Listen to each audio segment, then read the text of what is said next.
φίλοι του Onsports, γεια σας. Το Onsports ξανασυστήνεται, το Onsports ξαναγεννιέται και είμαστε εδώ στην πρώτη εκπομπή της νέας εποχής του Onsports.gr με έναν πολύ εκλεκτό καλεσμένο. Η εκπομπή Locker Room ξεκινάει και μαζί μας είναι ο Ματίας Λεσόρ. Ματίας, hello, we're very glad to have you here in our first show. Καλημέρα. What else you will say to us in Greek? I will try to say some stuff during the interview. Okay. But my Greek is not so good. So. Okay, I understand totally. So, Matias, we're very glad to have you here. It's an honor for us. We're very glad that you came back strong and healthy, better than ever. First of all, I want to ask you about the series with against Valencia. You are in the very crucial moment of the season. What's your opinion for this series? My opinion is that, I believe we have what it takes to advance to the next stage. Obviously, it's going to be a big series. It's going to be a big fight. This team will beat us twice this year, but if you remember right, when we played Maccabi in the playoff the first year, they beat us twice also, and we still advanced to the Final Four. So, the regular season is one thing, then the playoff is another thing. We're going to have to do what it takes. Obviously, we're going to have to adjust to their game and to their play style, but, like I always say, our biggest opponent is ourselves, so I'm confident. You said that one thing is regular season, another thing is playoffs. You think that is important about the fact that Valencia is a team, very good team, but has no experience in that level of playoffs in EuroLeague? I don't know how this can impact the series, because it can be a good thing or a bad thing, because they won't have this stress, they won't have this pressure. I believe that for them already the season is a success, no matter what happened. Obviously, when you finish second in the regular season, you expect to advance to the Final Four, but I don't think opposing to us that if they don't make it to the Final Four is going to be a big thing for them. It's going to be more a big thing for us, so I think we have more pressure than them, but we are all here for a reason. We are all here because we want to be in a team that's want to win, and you have to know how to handle pressure. It's a bad luck, I think, for a team to end the regular season in second place and to play against Panathenαϊκos in order to qualify. I believe also, but we were seventh for a reason. They were second for a reason, so we cannot just rely on. We have a big roster. We are Panathenαϊκos. We are the best team in Europe. At the end of the day, the basketball is played on the court, and the truth of the court was that this year they deserve to be second, and we deserve to be seventh. But now we're going to have to deserve to be in the Final Four, and that's a different topic. I would like to ask you about Valencia again, but you said we deserve to be seventh. Why Panathinaikos was in the seventh place this year? What went wrong in the regular season? A lot of things, obviously we had injuries, we had moment of luck, moment of bad luck, we had adjustment that we had to make. And, just that on the court, we didn't produce how we were supposed to. And that's it, we just, you go on the court and you give everything you have to play the right way, you have to make the right choices. And maybe we didn't do that enough this year to deserve to win more games. As I say, also is a criteria that is luck, that was not always on our side, but, this is always part of a year, You cannot just rely on luck to win, but you cannot also just rely on talent. And, we didn't do what we were supposed to do, but we're still in a position where we can achieve what we want to achieve. The goal at the beginning of the season was not to finish first or second, it was to win the EuroLeague. So we're still on the path to But that. now you have the time and the possibilities to find the solutions and to present a different way to play in order to qualify. Yeah, we'll see. Like I say, Paris is mainly adjustment. During the season, you have a lot of games that's coming after each other, so you don't really have time to just focus on one team and trying to learn what they do. You have to go after the next game and prepare for the next game every time. So now it's going to be different. We're going to have to play this team at least 3 times in a row. So we're going to have time to adjust. We're going to have time to know their play. I think after already now we know them better than we knew them the first time. And every game we're going to know them better. They're going to know us better, and it's going to come down to adjustment. What about Valencia? Valencia is one team that played very good basketball during all the season.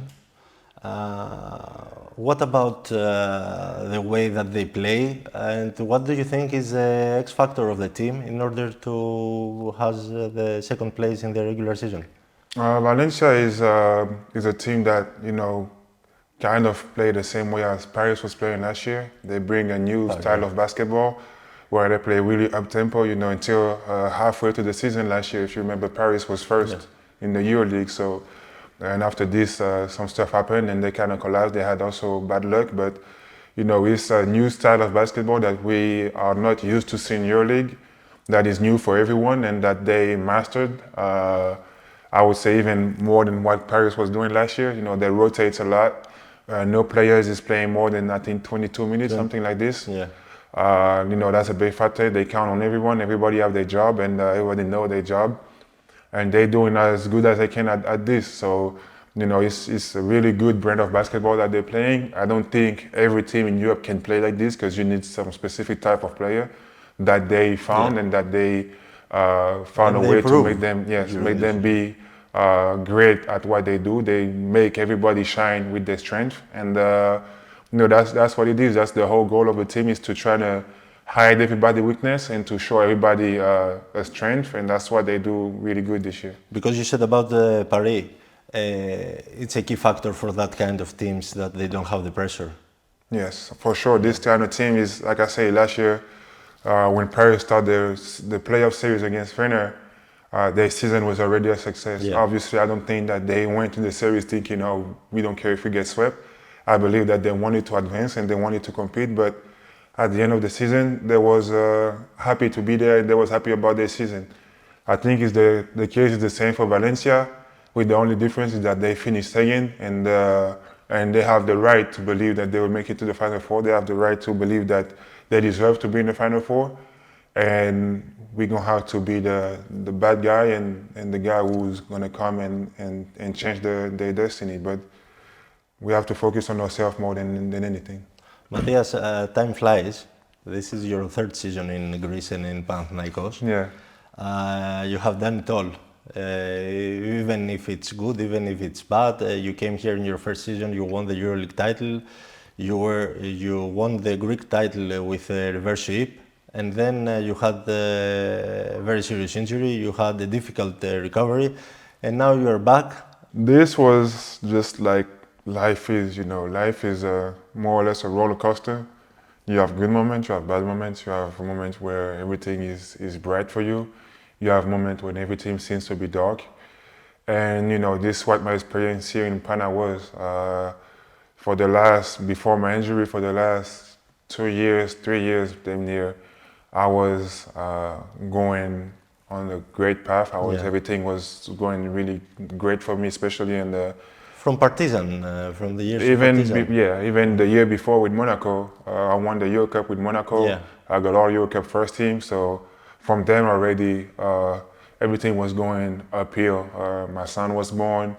You know, a lot of good things was happening to me, and then I kind of hit a wall when I got injured. And, you know, it was a really tough battle for me mentally. You know, I asked myself a lot of questions. I asked myself, why would this happen to me, especially now? You know, I had a lot of years as my 10th year as a professional, 12 years as a professional, actually. And after my 10th season, I got the first injury in my life. So I was like, why this didn't happen to me before, you know, when I was not on that groove of a path, when I was not on top of Europe, let's say. And why would it happen to me now when I was feeling the best, in the best shape ever? But you know, this is all life is. You cannot just question what God has for you. God has this challenge for me. I had to overcome it. Now the first step was to get back playing basketball, but you know, I always say my goal was never just to come back and play basketball. My goal has always been to get back to who I was before my injury, if not become a better player. And you know, I'm not there yet. I want to get there. I know I will get there. I will again be talked about as one of the best big in the league, if not the best big in the league. And this my goal. But you know, the ultimate goal right now for us as a team, for Panathinaikos as an organization, is to win EuroLeague. So that's my main focus right now, and I will have time later to focus on myself.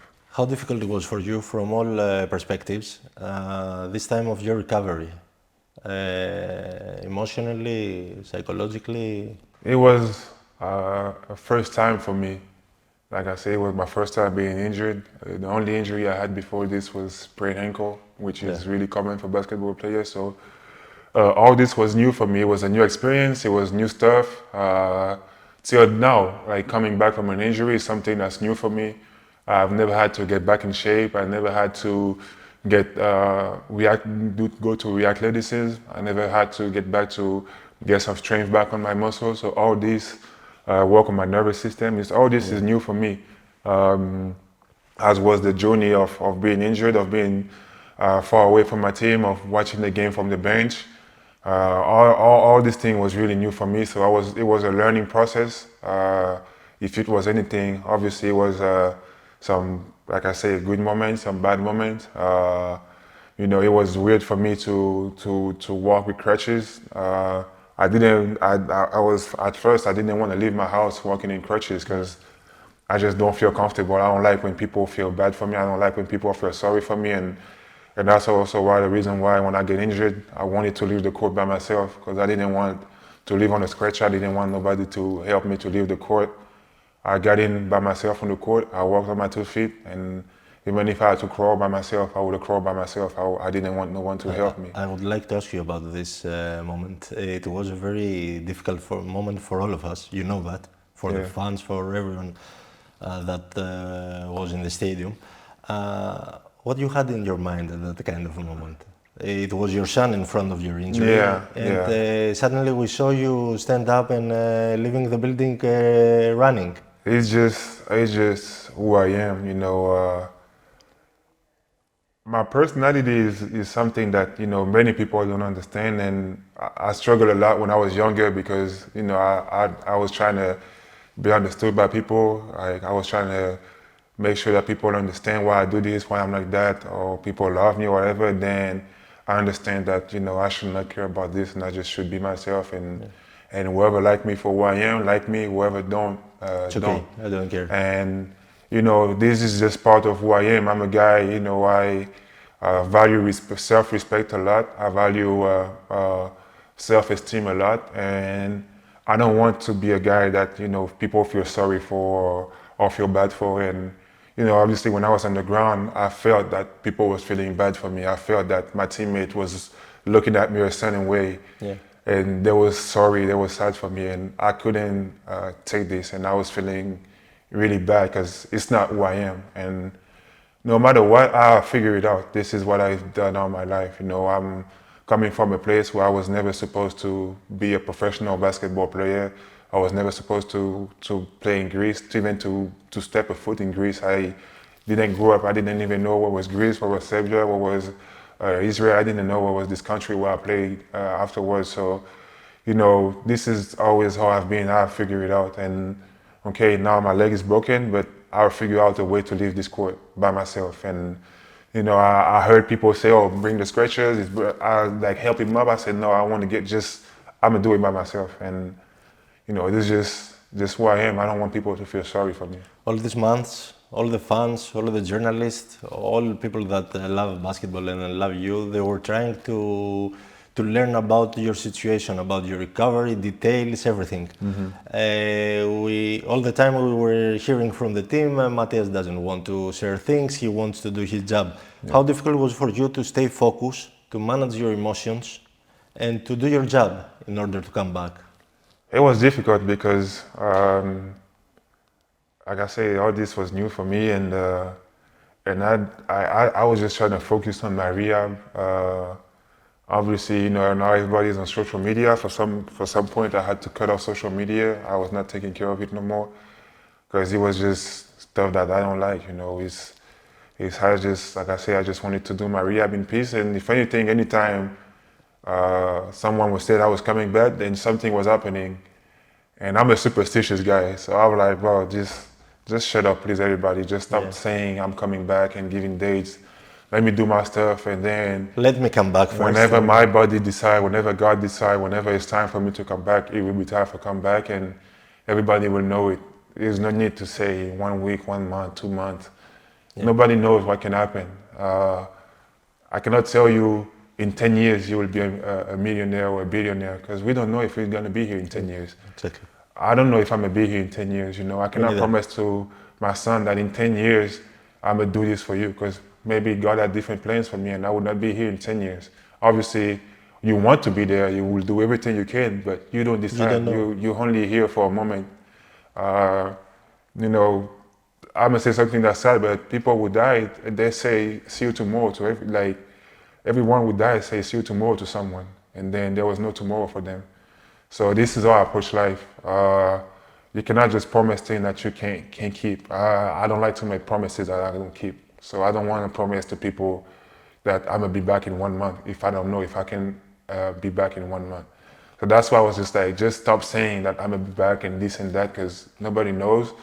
And we announced my comeback 4 times before it was really actually a real comeback. So that's why I was just like, let me just focus on what I can control. Let's just all focus on what we can control. Let's just all focus on what we can do right now for my situation to get better, and stop trying to tease people and promise people things that we're not sure we can keep. A few days after your injury, Mr. Giannakopoulos came to your house and with a very special present, your new contract. What was that for you? How you have it in your mind? What meant for you this movement from the team? This was something that, you know, I'm really thankful for till this day, because they allow me to, like I say, don't focus on what's next, just focus on coming back. Obviously, you know, I got a family, I got people I got to take care of, and, you know, basketball is first and foremost my passion, but it's also my job. It's something that I feed my family with. Yeah. So obviously when you play, you know, you play for a team and you want to feel as comfortable as you can in a team. You want to feel as comfortable as you want in an organization. And you want also to be able to feed your family, because it's also a business. And sometimes in business there is no space for feelings and for emotions, but, you know, they show that this is not always true, and that, you know, when you as a player come somewhere and show that, you know, you respect somewhere, you embrace where you're at, you embrace the culture, you give everything you have from the club, for this organization, for the fans, for the people around, you respect everyone. This can also be a decision that is not only based on business, and that can be based on humans to humans. And you recognize your work. This is what it was. It was just them recognizing not just the basketball player that I am, but also the human that I am. And like I say, you know, for a long time in my career, in my life, I was someone that was like feeling misunderstood and feeling like I was treated unfair. For some part of my career, I had a bad reputation. I don't even know where it came from. I don't even know why people were saying bad stuff about me, and it hurt me a lot at some point, until I decided not to care anymore, and that if I have to be a bad guy, then fuck it, I will be a bad guy. And it was all the opposite. The last team I played for, everybody say only good things about me, and that's actually when I stopped caring, is at this moment, and that's when everybody started to say all the positive stuff about me, all the good things about me, and you know, this is also the reason why I believe this happened, because they saw the human that I was, they saw the person that I was, and that I was someone who cared for others, who care about people around me, and who love people who's around me, and who love where I was. And that's willing to do everything I can to help this organization one way or another. I still remember the night you left Partizan. Yeah. Yeah. Amazing. Yeah, it was crazy. Tell me about the game against Zalgiris, the night you come back. What was your emotions when Coach Ataman said to you that you are in starter? When you go to the jabal, when you took the first offense, when you put your first bucket, and all the telecom center, it was like we had an earthquake. Yeah. It was just an amazing moment, because also at the same time I was so focused on on the game and so caught up on the moment that, you know, I kind of blacked out from the fans and from all this. And you had your family also. Yeah, and it was really a moment where, you know, when I get the ball and I first score my first basket, you know, it was the first basket of the game. It was just a lot of emotion coming out. You know, I was screaming because, you know, it was a really enjoyable moment for me after everything I have been through before that. And then after this, I was just, he helped me a lot during that game to start the game like this. I think he helped also the team a lot to see that, okay, Matias is back with us and he's back in a good way. And, you know, having my family there, you know, I looked to the side, I saw my son, my wife, my parents sitting courtside. And, you know, it was just like living a dream, you know. It was a night that I was dreaming of. And I was like, what would I do? Like, how would I start the game? What would I do after if I score my first basket? Is my family gonna be there? Is my parents gonna be there? Like, you know, instead that you ask yourself, and everything went, you know, perfectly that day, and yeah, it was just like living in a dream to see my wife, my son celebrating my basket. Then I'm looking next to them and I see my parents celebrating the basket. So it was just something that, like I say, I come from Martinique. And I had my parents sitting courtside in a gym in Greece with 20,000 people screaming because I scored a basket. It was something that, you know, I couldn't dream of as a kid. What about your bond with the fans? Since the first day you came here, you have a very special bond with them. Yeah. You had a very special bond with Partizan fans. What about that? Because you're a little bit crazy, because you're very passionate with your game, because of your character, why? I just stopped caring about what people would think about me. And that's when people loved me the most, because I was just raw. I just who I am, I just myself, and you love me, great. You don't love me, and fuck it, it is what it is. I will sleep the same way at night. I will wake up the same way the next day. And I think that people see that I'm not someone who's doing anything for attention of fans.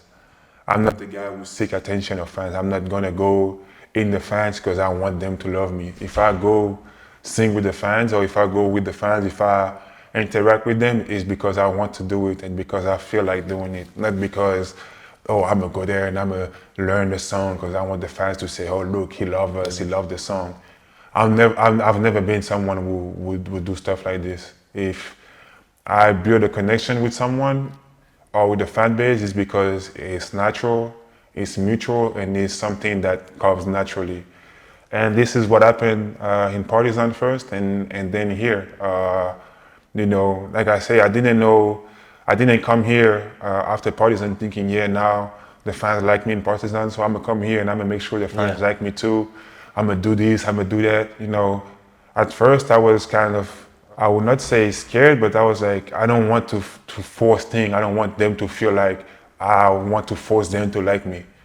If the fans here wouldn't like me for my personality or whatever, It comes alone, it comes normally. It will be what it is, you know. But they end up see something in me that, you know, they feel attached to, they feel relate to, and maybe they feel like when they see me on the court, it's like kind of like one of them being on the court.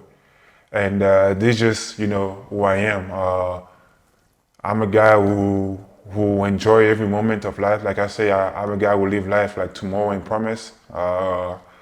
This is how I grew up. This is how I was raised. And this is what life taught me. And, you know, I just enjoy every moment. I just go on the court, have fun, enjoy every moment, enjoy the time I'm there, just being myself. I'm not trying to be fake with anyone, not trying to do anything, you know. Even, let's say, maybe it's a bad thing to talk about this, but the thing that happened with Fenner, when the guy stepped on the logo and I had to push him away, many people thought I did that for the fans, but I promise you, if it was an empty gym and no camera, I would do exactly the same thing. Because at this moment, I felt disrespected, and like I told you, the respect is something that I value a lot. Respect me and respect the people I work with, respect the people around me. And you know, these fans, they give us everything they have every day. And you know, I felt some type of way of someone feeling like he can come in the gym and disrespect all of us like this. You And tried to protect the fans. I just try to protect our self-respect as a whole, as a group, you know. And like I said, I didn't do it for the fans. I didn't do it for, I believe that he did it for the fans. He did it for people to say, oh, look, he's this and that. Even the first time when he said Jaren step on the logo, he was just shaking people's hand. He was not even, I bet if you watch their team play and after the game, is 10 guys who step on the logo and it was never a problem, but he's a problem with us. So it was just a moment where I felt like, you know, we have to put our respect, and I think that's why the fans like me like that. You will be in the Final Four? Like I say, I don't like to make promises. Yeah, okay, it's not a promise, it's a prediction. But, you know, obviously, we're going into this series with the firm conviction that we will. We're going into this series with firm conviction that we will win 3 games against Valencia. Will it be 3-0, 3-2, 3-1? I don't know. But we just have to win 3 games before them. And that's the only mission. And we're going to do all together everything we can to accomplish that mission. It's an extra motivation or an extra pressure, the fact that Final Four will be held here in Telecom Center for you? It's an extra motivation. The pressure was before that, when everybody said we have to finish this and to win and to be this and to be that. It was already pressure. Everybody expects us to win. They put a lot of pressure on us. They put a lot of pressure the whole year. They put a lot of pressure when the result didn't come as expected. Now it's motivation to play at home in front of these fans. Last question, most important. Χορδομαγικό or voodoo voodoo? You will not sing. Να σου πω κάτι. Ναι. Να μου πεις. I like more voodoo voodoo. Voodoo voodoo. Yeah. Matthias, thank you very much for your time. Actually, I'm gonna take that back. I like more This is a Automaiko praise. because we do it when we win. Okay. So, When we do Automaiko, I mean we want your to. final decision. Χορδομαγικό. I would love to sing Automaiko a lot of time. Matthias, thank you very much for your time. Thank you. It was a pleasure, it was an honor. I hope you all the best for the rest of the season, for the next year of your life, for your family, and I wish for you to be healthy for all your life. Ευχαριστώ πολύ, φίλε μου. Thank you very much. Thank you. Αυτός ήταν ο Ματίας Λεσόρ. Αυτό ήταν το πρώτο επεισόδιο της εκπομπής Locker Room. Σας ευχαριστούμε πάρα πολύ που είσαστε μαζί μας. Εμείς περάσαμε καλά, ελπίζουμε να περάσατε κι εσείς. Τα λέμε στο επόμενο επεισόδιο.